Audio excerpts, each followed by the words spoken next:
بسم اللہ الرحمن الرحیم۔ السلام علیکم دوستو، اولاد رسول صلی اللہ علیہ وآلہ وسلم کے سلسلے کی یہ دوسری ویڈیو ہے۔ گزشتہ ویڈیو میں ہم نے نبی معظم صلی اللہ علیہ وآلہ وسلم کے 3 صاحبزادوں اور سیدہ زینب رضی اللہ تعالی عنہا کی زندگی پر روشنی ڈالی تھی۔ آج کی اس ویڈیو میں ہم نبی کریم صلی اللہ علیہ وآلہ وسلم کی 2 صاحبزادیوں حضرت رقیہ اور حضرت ام کلثوم رضی اللہ تعالی عنہم کی زندگیوں پر اور ان کی سیرت پر روشنی ڈالیں گے۔ اولاد نبی صلی اللہ علیہ وآلہ وسلم کی اولاد کا تذکرہ نبی کریم صلی اللہ علیہ وآلہ وسلم کی سیرت کا اہم جزو ہے، اور ہر مسلمان کے لیے ضروری ہے کہ وہ نبی کریم صلی اللہ علیہ وآلہ وسلم کی اولاد کے بارے میں جانے۔ لہٰذا ویڈیو کو آپ نے سکپ نہیں کرنا اور آخر تک لازمی دیکھنا ہے۔ دوستو، ویڈیو کا باقاعدہ آغاز کرنے سے پہلے آپ سے درخواست ہے کہ اگر آپ نے ابھی تک ہمارا چینل سبسکرائب نہیں کیا ہے تو ابھی سبسکرائب کر لیں، ساتھ میں بیل نوٹیفیکیشن کو بھی آن کر لیجئے گا تاکہ لیٹسٹ اپلوڈ ہونے والی ویڈیوز آپ تک بر وقت پہنچتی رہیں۔ دوستو، سب سے پہلے ذکر کرتے ہیں حضرت سیدہ رقیہ رضی اللہ تعالی عنہا کا۔ یاد رہے کہ حضرت رقیہ رضی اللہ تعالی عنہا حضور نبی کریم صلی اللہ علیہ وآلہ وسلم کی دوسری صاحبزادی ہیں، اور یہ حضرت زینب رضی اللہ تعالی عنہا سے چھوٹی ہیں۔ حضرت رقیہ رضی اللہ تعالی عنہا کی والدہ کا نام حضرت سیدہ خدیجہ رضی اللہ تعالی عنہا بنت خالد بن اسد ہے۔ یہ حضرت زینب رضی اللہ تعالی عنہا سے 3 برس بعد پیدا ہوئیں۔ اس وقت نبی کریم صلی اللہ علیہ وآلہ وسلم کی عمر مبارک تقریباً 33 برس تھی۔ حضرت رقیہ رضی اللہ تعالی عنہا نے حضور صلی اللہ علیہ وآلہ وسلم کی آغوش میں پرورش پائی۔ جب نبی کریم صلی اللہ علیہ وآلہ وسلم نے اعلان نبوت فرمایا تو اس وقت حضرت رقیہ رضی اللہ تعالی عنہا کی عمر 7 سال تھی۔ جب حضرت خدیجہ رضی اللہ تعالی عنہا نے اسلام قبول کیا تو ان کے ساتھ آپ کی صاحبزادیوں نے بھی اسلام قبول کیا۔ دوستو، آپ کو بتاتے چلیں کہ قبل از اسلام سیدہ کا نکاح ہو گیا تھا۔ نبی کریم صلی اللہ علیہ وآلہ وسلم نے اپنی بیٹی حضرت رقیہ کا نکاح اپنے چچا ابو لہب کے بیٹے عتبہ سے کیا تھا۔ ابھی رخصتی ہونا باقی تھی جب نبی کریم خاتم النبیین کے عظیم منصب پر فائز ہوئے۔ پیغمبر اسلام کے راستے میں رکاوٹ ڈالنے اور پیغام حق کے مقابلے میں کفر اور شرک کی اشاعت کرنے کی وجہ سے اللہ تعالیٰ نے وحی کا نزول کر کے ابو لہب اور اس کی بیوی کی مذمت فرمائی، تو ابو لہب نے اپنے بیٹوں کو بلا کر کہا کہ اگر تم محمد کی بیٹیوں کو طلاق دے کر ان سے علیحدگی اختیار نہیں کی تو تمہارا میرے ساتھ اٹھنا بیٹھنا حرام ہے۔ دونوں بیٹوں نے حکم کی تعمیل کی اور دختران رسول سیدہ رقیہ اور سیدہ ام کلثوم رضی اللہ تعالی عنہا کو طلاق دے دی۔ جب ابو لہب کے لڑکوں نے حضرت رقیہ رضی اللہ تعالی عنہا اور ام کلثوم رضی اللہ تعالی عنہا کو طلاق دے دی تو اس کے بعد نبی کریم صلی اللہ علیہ وآلہ وسلم نے اپنے صاحبزادی حضرت رقیہ رضی اللہ تعالی عنہا کا نکاح مکہ مکرمہ میں حضرت عثمان بن عفان رضی اللہ تعالی عنہ کے ساتھ کر دیا۔ حضرت عبداللہ بن عباس رضی اللہ تعالی عنہ فرماتے ہیں کہ نبی کریم صلی اللہ علیہ وآلہ وسلم نے فرمایا کہ اللہ تعالیٰ نے میری طرف وحی بھیجی ہے کہ میں اپنی بیٹی رقیہ رضی اللہ تعالی عنہا کا نکاح حضرت عثمان بن عفان رضی اللہ تعالی عنہ سے کر دوں۔ چنانچہ آپ صلی اللہ علیہ وآلہ وسلم نے آپ کا نکاح حضرت عثمان رضی اللہ تعالی عنہ سے کر دیا اور ساتھ ہی رخصتی کر دی۔ دوستو، اب تذکرہ کرتے ہیں سیدہ رقیہ اور سیدنا عثمان رضی اللہ تعالی عنہ کی ہجرت حبشہ کا۔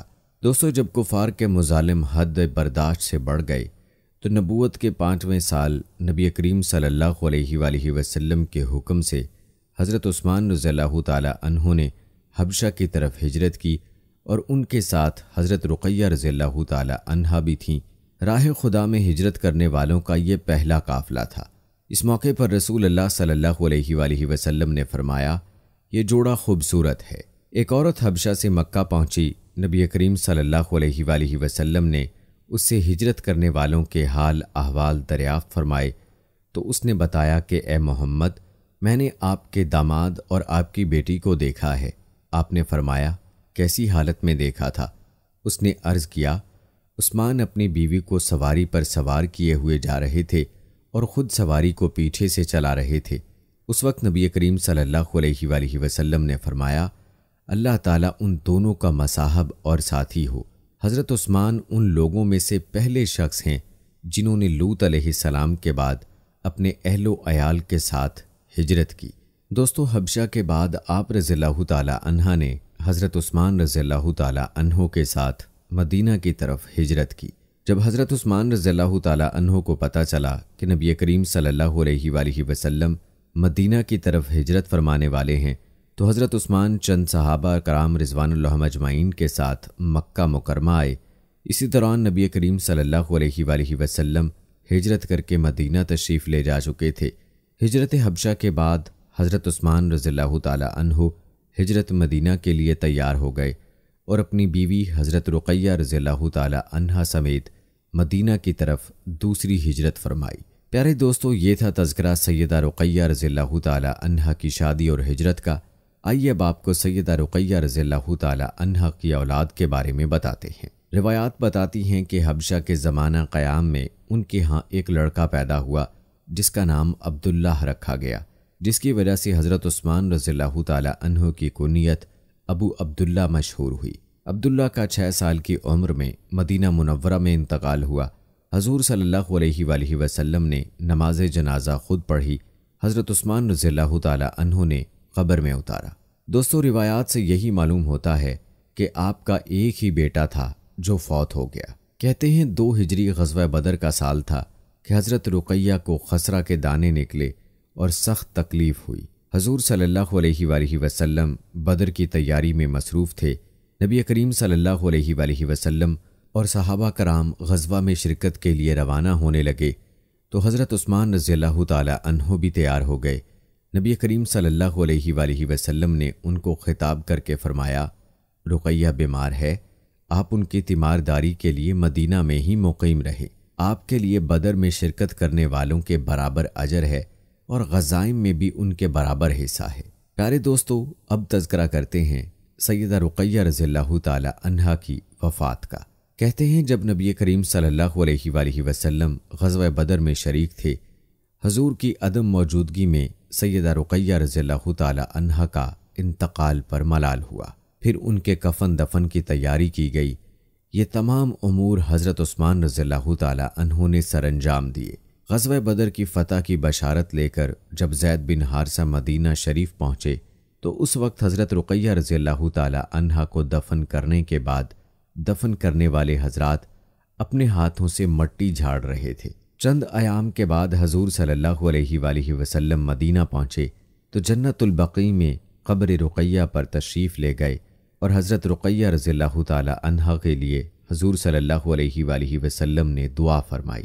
ایک روایت میں ہے جب حضور صلی اللہ علیہ وآلہ وسلم پر حضرت رقیہ رضی اللہ تعالی عنہا کی تعزیت پیش کی گئی تو آپ صلی اللہ علیہ وآلہ وسلم نے فرمایا، الحمدللہ، اللہ تعالیٰ کا شکر، شریف بیٹیوں کا دفن ہونا بھی عزت کی بات ہے۔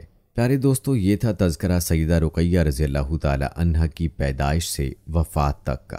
اللہ تعالیٰ آپ رضی اللہ تعالی عنہا کی قبر مبارک پر اربوں کھربوں رحمتیں نازل فرمائے، آمین۔ اب تذکرہ کرتے ہیں سیدہ ام کلثوم رضی اللہ تعالی عنہا کی حیات طیبہ کا۔ دوستو، حضرت ام کلثوم رضی اللہ تعالی عنہا نبی مکرم صلی اللہ علیہ وآلہ وسلم کی تیسری بیٹی ہیں۔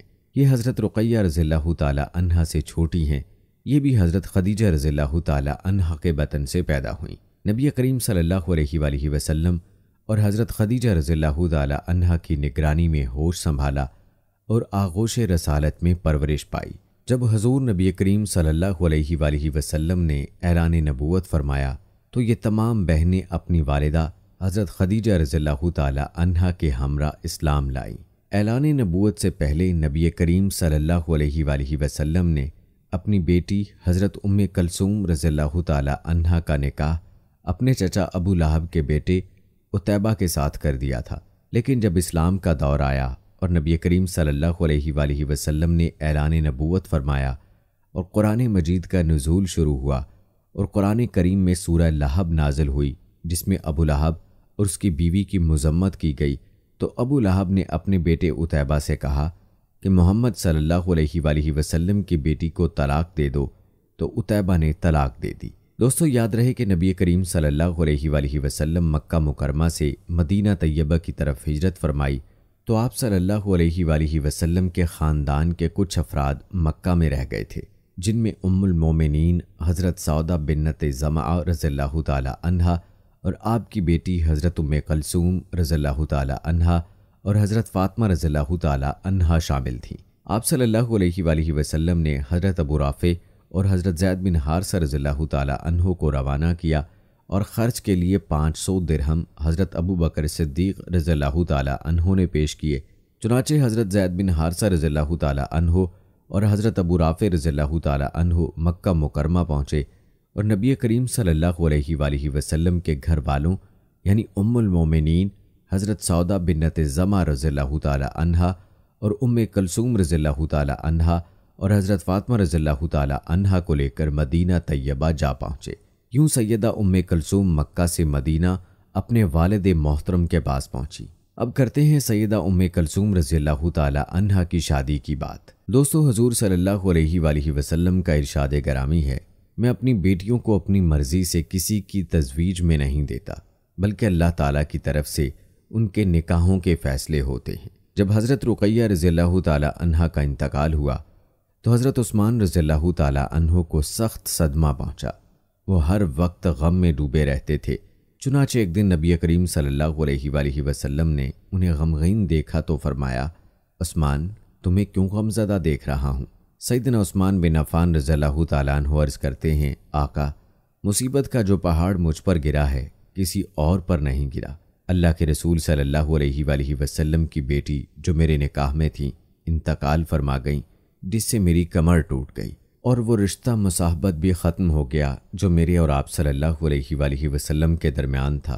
نبی کریم صلی اللہ علیہ وآلہ وسلم نے تسلی دی اور فرمایا کہ یہ جبرائیل علیہ السلام میرے پاس آئے ہیں اور مجھے خبر دی ہے کہ اللہ تعالیٰ نے مجھے حکم فرمایا ہے کہ میں ام کلثوم رضی اللہ تعالی عنہا کو آپ کے نکاح میں دوں، اور جو مہر رقیہ رضی اللہ تعالی عنہا کے لیے مقرر ہوا تھا اسی کے موافق ام کلثوم رضی اللہ تعالی عنہا کا مہر ہو۔ چنانچہ حضرت ام کلثوم رضی اللہ تعالی عنہا کا نکاح حضرت عثمان رضی اللہ تعالی عنہ کے ساتھ ربیع الاول 2 ہجری میں ہوا اور جمادی الاخر میں رخصتی ہوئی۔ دوستو یہ حضرت عثمان رضی اللہ تعالی عنہ کا ایک منفرد اعزاز ہے کہ حضرت عثمان رضی اللہ تعالی عنہ کے نکاح میں حضور نبی کریم صلی اللہ علیہ وآلہ وسلم کی 2 لخت جگر آئیں، جس کی وجہ سے ان کو ذی النورین کہا جاتا ہے۔ اسی طرح انہیں 2 ہجرتیں کرنے کا اعزاز حاصل ہوا، ایک حبشہ ایک مدینہ کی طرف، یوں آپ کو ذو الہجرتین کا لقب بھی حاصل ہوا۔ ابن عساکر میں ہے حضرت آدم علیہ السلام سے لے کر حضور نبی کریم صلی اللہ علیہ وآلہ وسلم تک کوئی انسان ایسا نہیں گزرا جس کے نکاح میں کسی نبی کی 2 بیٹیاں آئی ہوں سوائے حضرت عثمان رضی اللہ تعالی عنہ کے۔ دوستو جہاں تک سیدہ ام کلثوم رضی اللہ تعالی عنہ کی اولاد کی بات ہے تو روایات کے مطابق حضرت سیدہ ام کلثوم رضی اللہ تعالی عنہ سے حضرت عثمان رضی اللہ تعالی عنہ کی کوئی اولاد نہیں ہوئی۔ آپ کے شوہر سیدنا عثمان رضی اللہ تعالی عنہ بے مثال شوہر تھے۔ کہتے ہیں ایک دن حضور صلی اللہ علیہ وآلہ وسلم حضرت ام کلثوم رضی اللہ تعالی عنہ کے پاس گئے اور فرمایا، بیٹی عثمان رضی اللہ تعالی عنہ کہاں ہیں؟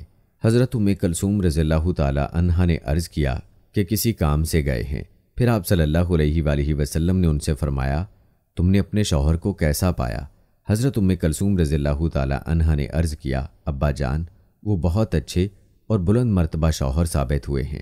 آپ صلی اللہ علیہ وآلہ وسلم نے فرمایا، بیٹی کیوں نہ ہوں، وہ دنیا میں تمہارے دادا حضرت ابراہیم علیہ السلام اور تمہارے باپ حضرت محمد صلی اللہ علیہ وآلہ وسلم سے بہت مشابہ ہیں۔ ایک حدیث میں یہ الفاظ بھی ملتے ہیں کہ حضرت عثمان رضی اللہ تعالی عنہ میرے صحابہ میں سب سے زیادہ میرے اخلاق اور عادات سے مشابہ ہیں۔ دوستو اب بات کرتے ہیں حضرت ام کلثوم رضی اللہ تعالی عنہا کے انتقال کی۔ روایات بتاتی ہیں کہ حضور صلی اللہ علیہ وآلہ وسلم کی یہ تیسری بیٹی حضرت سیدہ ام کلثوم رضی اللہ تعالی عنہا شعبان 9 ہجری کو انتقال فرما گئیں۔ حضرت سیدہ ام کلثوم رضی اللہ تعالی عنہا 6 سال تک حضرت عثمان رضی اللہ تعالی عنہ کے نکاح میں رہیں۔ سیدہ ام کلثوم رضی اللہ تعالی عنہا کے انتقال پر حضرت عثمان رضی اللہ تعالی عنہ ایک دفعہ پھر غموں کے سمندر میں ڈوب گئے۔ ان حالات میں نبی کریم صلی اللہ علیہ وآلہ وسلم نے حضرت عثمان رضی اللہ تعالیٰ عنہ کو تسلی دیتے ہوئے ارشاد فرمایا، میرے پاس 10 بیٹیاں بھی ہوتیں تو میں یکے بعد دیگرے عثمان کے نکاح میں دے دیتا۔ بعض روایات میں اس سے زیادہ تعداد بھی منقول ہے۔ یہ حدیث بھی حضرت عثمان رضی اللہ تعالیٰ عنہ کے مرتبے و رتبے کو ظاہر کرتی ہے۔ روایات کے مطابق حضرت سیدہ ام کلثوم رضی اللہ تعالیٰ عنہ کے انتقال کے بعد ان کے غسل و کفن کے انتظامات نبی کریم صلی اللہ علیہ وآلہ وسلم نے خود فرمائے۔ سیدہ ام کلثوم رضی اللہ تعالیٰ عنہ کو غسل حضرت اسماء بنت امیس رضی اللہ تعالیٰ عنہ، سیدہ صفیہ بنت عبد المطلب رضی اللہ تعالیٰ عنہ، لیلہ بنت قانف رضی اللہ تعالیٰ عنہ اور ام عطیہ انصاریہ رضی اللہ تعالیٰ عنہ نے دیا۔ جب حضرت ام کلثوم رضی اللہ تعالیٰ عنہ کا غسل اور کفن ہو چکا تو ان کے جنازہ کے لیے حضور نبی کریم صلی اللہ علیہ وآلہ وسلم تشریف لائے اور آپ صلی اللہ علیہ وآلہ وسلم کے ساتھ صحابہ کرام رضوان اللہ اجمعین بھی تھے۔ حضور نبی کریم صلی اللہ علیہ وآلہ وسلم نے نماز جنازہ پڑھائی اور ان کے لیے دعائے مغفرت فرمائی۔ نماز جنازہ کے بعد آپ رضی اللہ تعالیٰ عنہ کو دفن کرنے کے لیے جنت البقیع میں لایا گیا اور نبی کریم صلی اللہ علیہ وآلہ وسلم خود تشریف لائے۔ حضرت ابو طلحہ انصاری رضی اللہ تعالیٰ عنہ قبر میں اترے اور بعض روایات میں ہے کہ حضرت علی رضی اللہ تعالیٰ عنہ، حضرت فضل بن عباس رضی اللہ تعالیٰ عنہ اور حضرت اسامہ بن زید رضی اللہ تعالیٰ عنہ بھی ان کے ساتھ قبر میں اترے اور دفن میں معاونت کی۔ حضرت انس رضی اللہ تعالیٰ عنہ فرماتے ہیں کہ نبی کریم صلی اللہ علیہ وآلہ وسلم حضرت ام کلثوم رضی اللہ تعالیٰ عنہ کے دفن کے موقع پر قبر کے پاس تشریف فرما تھے۔ میں نے دیکھا کہ نبی کریم صلی اللہ علیہ وآلہ وسلم کی آنکھوں سے فرط غم کی وجہ سے آنسو جاری تھے۔ اللہ تعالیٰ سے دعا ہے کہ اللہ پاک سیدہ کی قبر کو منور فرمائے اور اربوں خربوں رحمتیں ان کی قبر پر نازل فرمائے، آمین۔ اور اللہ سے یہ بھی دعا ہے کہ اولاد رسول صلی اللہ علیہ وآلہ وسلم کے تعارف کے عنوان سے ہماری اس چھوٹی سی کوشش کو اللہ کریم اپنے دربار میں قبول فرمائے اور تمام مسلمانوں کو اس سے فائدہ پہنچائے اور آخرت میں ان مقدس ہستیوں کی شفاعت نصیب فرمائے، آمین۔ دوستو، یہ تھی ہماری آج کی ویڈیو۔ اس ویڈیو کو آپ نے اپنے دوستوں کے ساتھ اور اپنے پیاروں کے ساتھ بھی ضرور شیئر کرنا ہے۔ ہم یہ امید کرتے ہیں کہ آپ کو ہماری آج کی یہ ویڈیو ضرور پسند آئی ہوگی۔ اگر آپ کو ہماری آج کی یہ ویڈیو پسند آئی ہے تو سب سے پہلے تو اس کو لائک کریں اور اپنی رائے کا اظہار کمنٹ سیکشن میں لازمی کیجیے گا۔ آخر میں آپ سے ایک بار پھر گزارش ہے کہ اگر آپ نے ابھی تک ہمارا چینل سبسکرائب نہیں کیا ہے تو ابھی سبسکرائب کر لیں، ساتھ میں بیل نوٹیفیکیشن کو بھی آن کر لیجیے گا تاکہ لیٹسٹ اپلوڈ ہونے والی ویڈیوز کا نوٹیفیکیشن آپ تک بر وقت پہنچتا رہے۔ مجھے اجازت دیں، فی امان اللہ۔